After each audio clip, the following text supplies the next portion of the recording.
No púlpito da Igreja Adventista do Sétimo Dia, pregadora rasga o verbo e chama a atenção da igreja com esta mensagem. No final do vídeo, ela conta uma experiência de possessão demoníaca. Fica no vídeo até o final e não sai dele por nada. Olha só. A sinagoga, como eu já falei, era um local de estudo da Torá e de adoração. Quem liderava eram os fariseus, mas haviam várias seitas. As 4 principais eram os fariseus, os saduceus, os zelotes e os essênios. E sempre havia muitos debates por causa das várias interpretações que eles tinham sobre a Torá. Jesus não tinha nada a ver com isso. E o ensino dos rabinos Ellen White fala que era muito sem graça. Eles falavam monotonamente, como se fosse um instrumento de uma nota só. Eu não sei como é que os nossos amigos que têm deficiência auditiva vão entender isso. Mas é como se fosse o tempo todo aquela coisa decorada, sem brilho, não havia comoção. As pessoas viviam ali com tanta necessidade, com tanta carência de ouvir uma palavra que trouxesse mudança, paz, esperança. Muitas pessoas enfermas, muitas pessoas cheias de problemas, acometidas por demônios, com deficiências físicas. Mas a pregação dos rabinos era pobre. E outra coisa, eles não falavam com autoridade. Eles não tinham convicção. Era a palavra de Deus, mas o modo como eles falavam era sem convicção. Eles deixavam as pessoas com mais dúvida do que com certeza. Jesus não. Jesus era a própria palavra. Ele falava com autoridade. Ele trazia mudança. Ellen White diz que ele olhava o semblante das pessoas. E ele falava no mesmo terreno das pessoas, como quem conhecia as suas perplexidades. Ele olhava e ele ficava contente quando via que tinha alguém que estava com semblante satisfeito por aquela mensagem. O seu semblante era agradável, o seu olhar, a sua voz expressava amor. E as pessoas saíam de lá cheias. Então imagine, naquele momento, o silêncio que estava tomando conta do local, para as pessoas ouvir a Jesus. De repente, sabe o que acontece? Sabe quando você está na igreja, prestando atenção à mensagem, a mensagem é importante, e você está ali concentrado, mas o inimigo não quer que você ouça. E ele faz de tudo para atrapalhar. Primeiro ele tenta fazer com que a pessoa que precisa daquela mensagem não venha para a igreja. E se ela vem, ele faz tudo para atrapalhar. Ele usa todo tipo de situação para atrapalhar. Estava aquele silêncio, as pessoas interessadas em ouvir Jesus.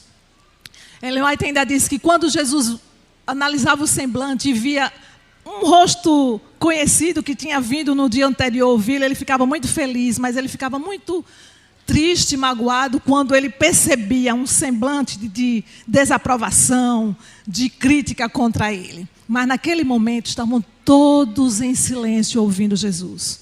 E de repente veja o que o verso 23 diz. Não tardou que aparecesse na sinagoga um homem possesso de espírito imundo, o qual bradou: que temos nós contigo, Jesus Nazareno? Vieste para perder-nos? Bem sei quem és, o Santo de Deus.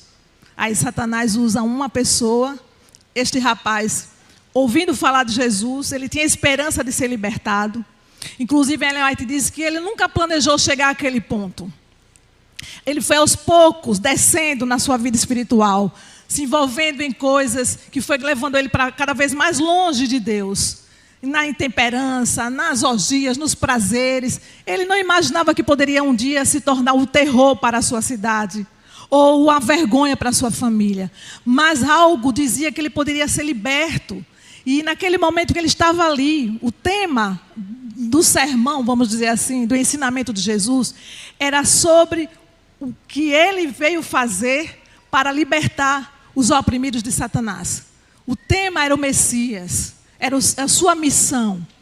Então aquele jovem tentou pedir ajuda, mas o que saiu da boca dele foi um grito de uma pessoa possessa.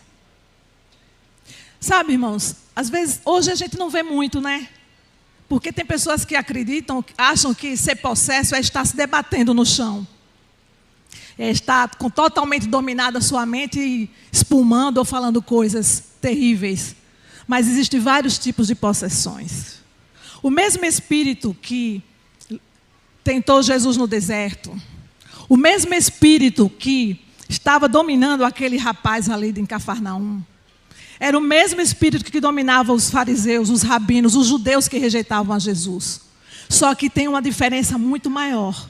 A situação dos fariseus, a situação daqueles judeus que rejeitaram Jesus, era muito pior do que aquele jovem possesso. Porque o jovem queria ser liberto. E os judeus não.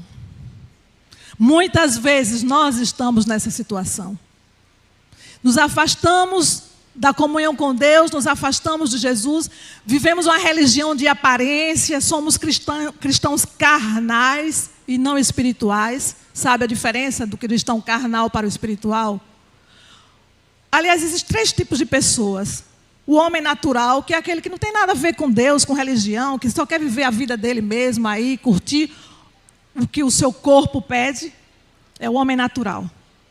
O cristão carnal é aquele que faz as coisas no automático. Ele não busca a unção do Espírito Santo, ele não tem comunhão de estudo da palavra, ele não tem uma vida de oração, ele faz tudo no automático, ele faz tudo certinho, mas não é no automático. Sabe, se fosse tirado o Espírito Santo numa igreja cheia de cristãos carnais, tudo iria continuar acontecendo do mesmo jeito. Isso vai acontecer no final dos tempos, quando o Espírito Santo for retirado da terra. As pessoas continuarão em suas igrejas, fazendo suas orações, seus louvores, mas o Espírito Santo não estará com elas. Esse é o cristão carnal. Aqueles rabinos, aqueles judeus, eram religiosos carnais. Eles não tinham a vida do Espírito Santo nas veias. E o cristão espiritual é aquele que sabe que não pode fazer nada sem a ajuda do Espírito Santo, sem a ajuda de Deus. Ele não consegue sair de casa sem antes orar, pedir ajuda, pedir a direção de Deus. Ele não se sente bem se ele não estudar a palavra naquele dia. O foco dele é a palavra, é o reino de Deus, é o céu. Aqui é só um detalhe, a gente precisa trabalhar para se alimentar, mas aqui não é o nosso reino, não é o nosso lugar.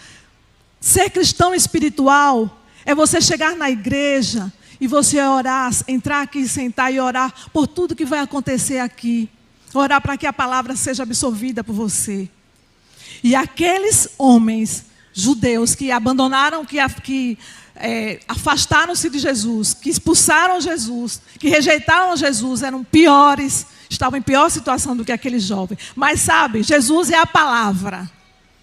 E ele venceu com a palavra. E aqui diz assim, verso 25, mas Jesus o repreendeu dizendo, cala-te e sai desse homem. E sabe o que aconteceu?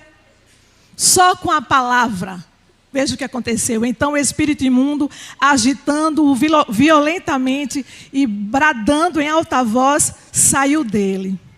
Amém, irmãos? Com a palavra, cheio do poder do Espírito Santo, porque Jesus pregava com amor. O que ele ensinava, Ellen White diz que quando ele abria a palavra, ele dava um novo sentido, dava vida à mensagem dos profetas. Sabe quando você já leu várias vezes o mesmo texto e você não consegue ver novidade, aí vem um pregador e traz coisas que você nunca tinha reparado, e esse texto traz uma nova vida, né? É o poder da palavra. Não é fácil não, irmãos. Eu lembro há 30 anos atrás, mais ou menos, 28 a 30 anos atrás, eu me debati com uma experiência terrível. Uma pessoa que veio estudar a Bíblia estava possessa. Eu não quero detalhar aqui, que o foco aqui não é esse. Mas foram 5 dias de oração, de oração, de oração. E essa mulher não era libertada. Ela voltava ao seu estado de consciência, mas a gente via os resquícios de que ela ainda estava possessa. Um dia, então, um pastor, muito conhecido de vocês, o pastor Moura, ele me deu um conselho. Já era quinta-feira, ela ia retornar no domingo de volta para o Rio de Janeiro. 15 anos que viveu presa no ocultismo. E eu dizia assim, Ângela, tem alguma coisa que você precisa confessar não para mim, mas para Deus. Tem algo que você fez muito grave, que você precisa confessar, por isso que você não é libertada. E ela dizia, eu não consigo. Ela não conseguia pronunciar o nome Jesus. Mas nesse dia o pastor me deu algumas orientações sobre a palavra que eu deveria ler. Não era só o orar. Tinha que também ter algumas leituras de alguns textos bíblicos. E numa sexta-feira, quando eu clamei, Senhor, amanhã é sábado, é o teu dia, dia de libertação. Eu não aceito que essa mulher volte para a sua terra oprimida. Num dado momento muito difícil naquela sexta-feira, já à noite, ela voltou e ela não estava mais pálida, ela não sentia frio, não estava com os dedos retorcidos. E a gente gritando de alegria, num dado momento ela disse assim, Axa, eu consegui. Consegui o quê, Ângela? Consegui confessar, eu consegui orar, eu consegui pedir perdão dos meus pecados. E foi isso que a libertou, irmãos. Oração e palavra. O poder da palavra, ele não resistia quando a gente falava. E essa palavra viva estava lá em Cafarnaum e libertou aquele homem. E sabe o que as pessoas disseram assim? Verso 27. Todos se admiraram a ponto de perguntarem entre si, que vem a ser isto? Uma nova doutrina? Com autoridade ele ordena aos espíritos imundos e eles lhe obedecem. E olhe que o espírito imundo testificou que ele era Jesus, o Filho de Deus, não é? E então correu célere a fama de Jesus em todas as direções, por toda a circunvizinhança da Galileia. Que sábado! Lembrando que o link da mensagem completa está aqui na descrição para que você possa acompanhar a mensagem na íntegra. Que Deus te abençoe.